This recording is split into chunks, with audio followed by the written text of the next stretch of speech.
We've just been talking in the last half hour about these events with Jacob Rees-Mogg and this class war activist. His name's Ian Bone, who was shouting at the children and saying, your daddy's a totally horrible person. A lot of people hate him. Extraordinary. I'd love to know from both of you, if you were in that scenario, whether there were cameras on you or not, how would you react? Russell Quirk, you're a dad. It's difficult to put yourself in that situation.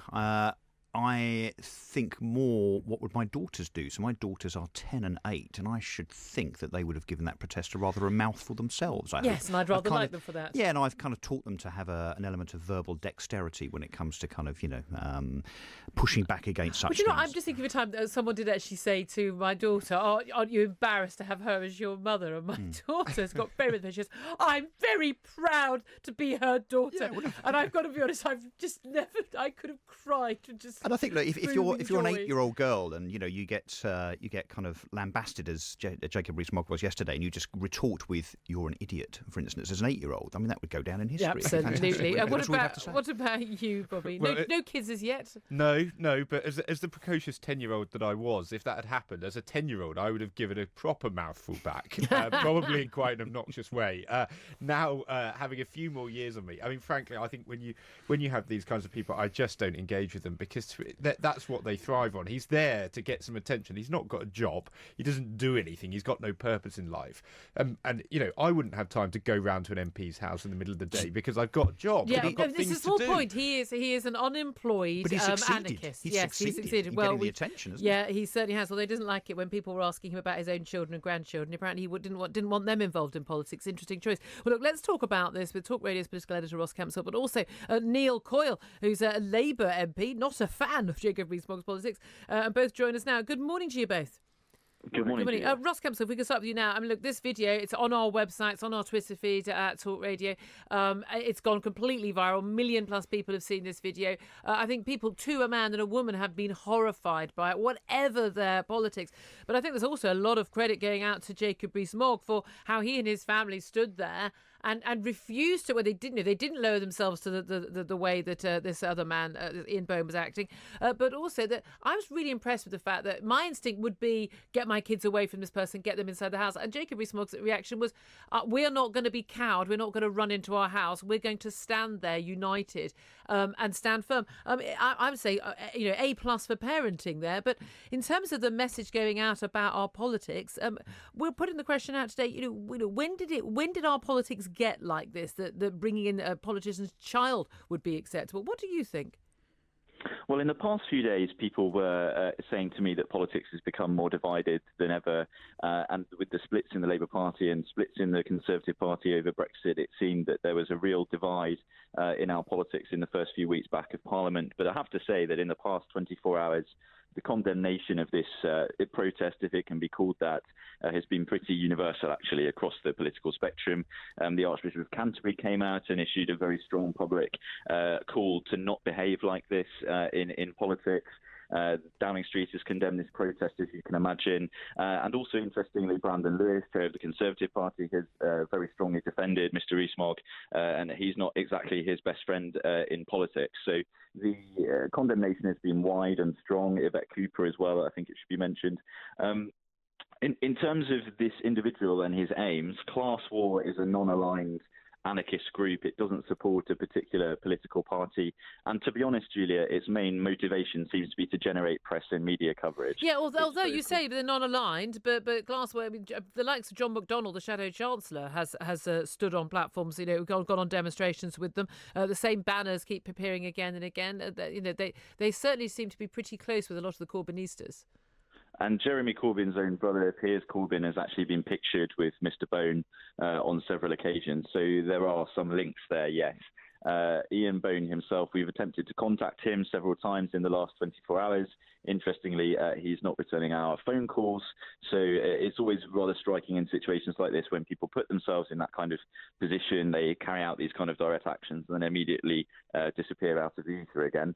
But we will attempt to catch up with him at some point this week. Thank you very much. Look forward to that video. Ross Kempsell, Talk Radio's political editor. Look at Neil Coyle listening to that. Labour MP for Bermondsey and Old Southwark. Neil, I think it's safe to say you are not a fan of Jacob Rees-Mogg's politics. I doubt you probably agree on much. But what did you make of the scenes in that video of what happened on his doorstep? Two things. Obviously, personally, I think Jacob Rees-Mogg's, stuck in a time more from a different century. I can't think of a single thing we agree on, but I did send a private message to him yesterday to say how horrified I was to see it. I thought it was a really, really scummy thing to do. And what surprised me most was Jacob Rees-Mogg is stood right there. If you really disagree with him and are protesting about him, why not have a go at him? Why not, discuss the ideas or argue with him? Instead, they chose to shout at the kids. And I think that says a lot about the nature of the people involved.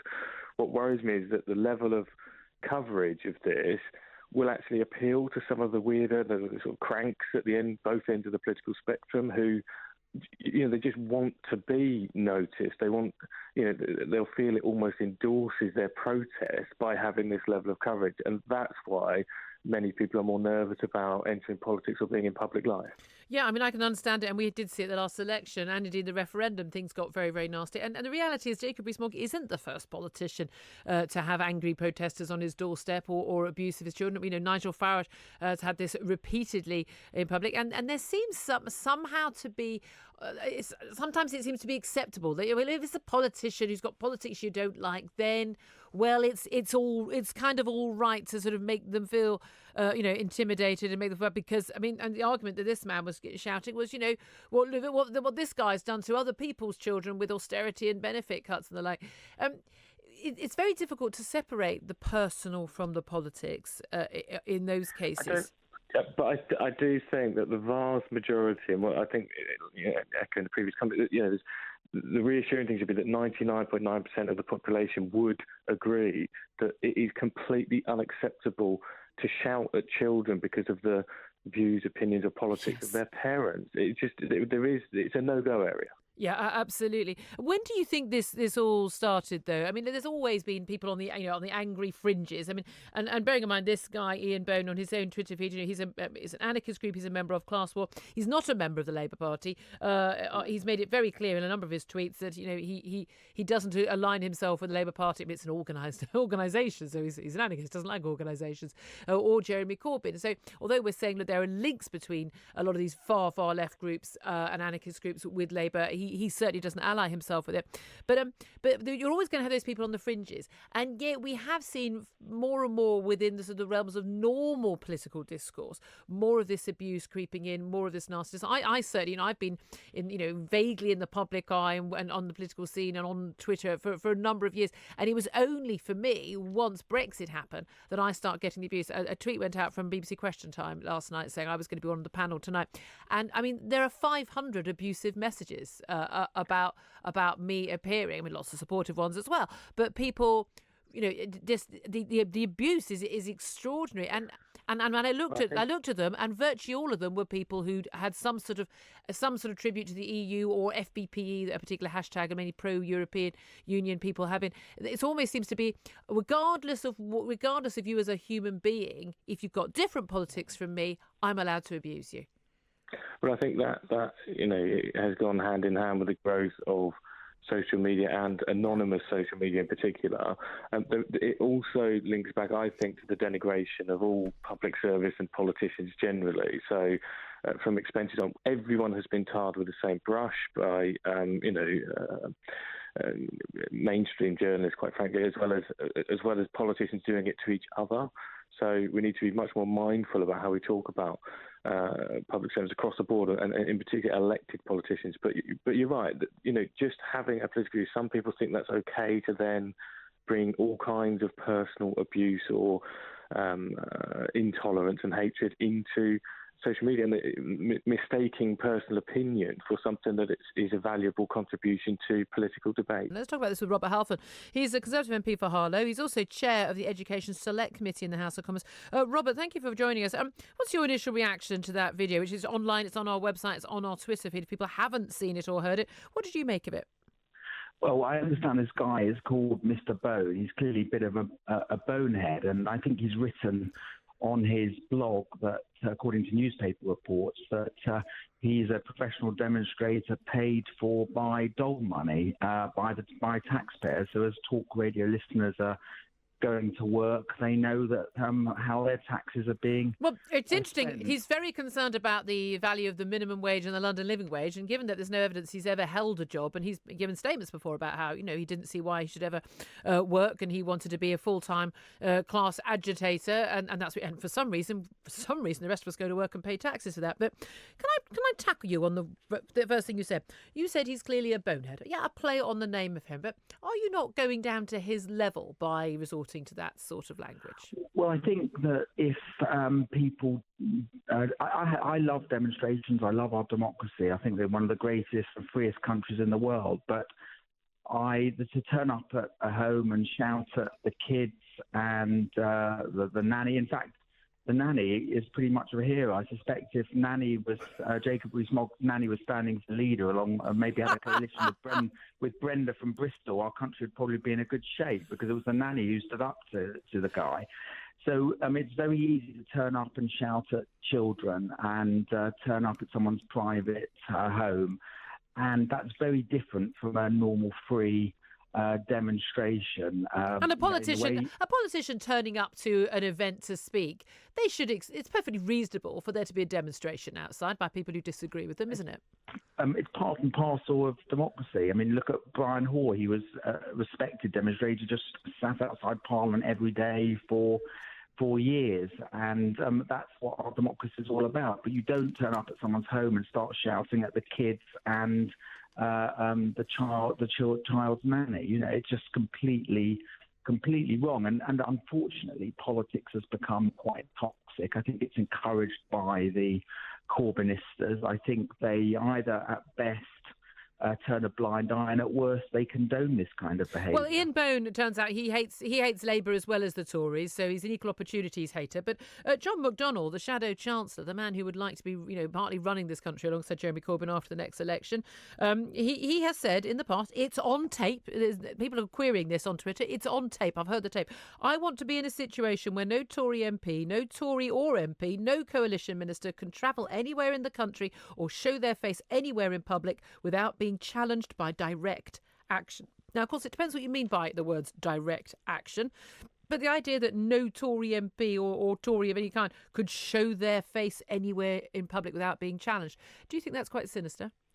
Well, this is what I mean by saying worse, the Corbynistas are encouraging all this. And you've seen the seepage of anti-Semitism inside the Labour Party. You've seen more and more extreme attacks on MPs, whether it's on social media or quite aggressive actions. And I think this is what happens when the leadership just don't condone it. And although you say that he hates the Labour Party, this man apparently is quite close to some of the Corbynistas, including Mr. Corbyn's brother, from what I've seen. Yeah, but we don't even Soviet Russia. We don't have guilt by association in this country, at least not yet. No, but according to from what I've seen in either Guido Fawkes' website or newspapers, there's been a fair few links between this class war and some of the arch Corbynistas. What did you make of the police officers who were standing outside? Now, admittedly, there weren't violent threats. There wasn't any explicit threat of violence. Although we've been hearing South Yorkshire police have been saying, asking people to report non-crime hate incidents this week. We were talking about this on the show only the other day. Do you think it's quite bizarre that police officers should stand by while a man harangues children outside their own home, and yet we're told by the police to report non-hate incidents in other cases? Well, I think if there had been any violence or, significant threats, I think the police would have acted. I think that Jacob Rees-Mogg, and as I say, this incredible nanny who, definitely should become leader of the country, were able to take them on, and they looked completely unscathed. And I think Jacob's reaction to it, it's much better to show that you're not hurt by these people. Sticks and stones may break my bones, but names will never hurt me. And I think that's Jacob Rees-Mogg and his nanny's family motto. Thank you very much indeed, Robert Halfdon, Conservative MP, Chair of the Education Select Committee.